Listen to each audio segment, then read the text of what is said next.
Aí, ó.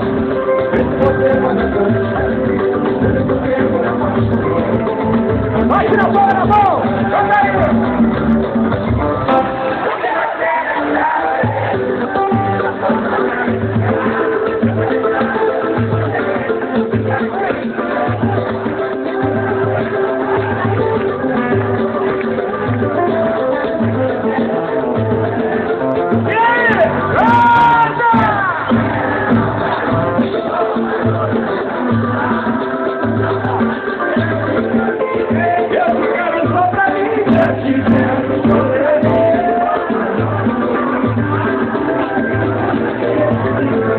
Agora eu quero mandar uma cheque para os cachaceiros de plantão aqui.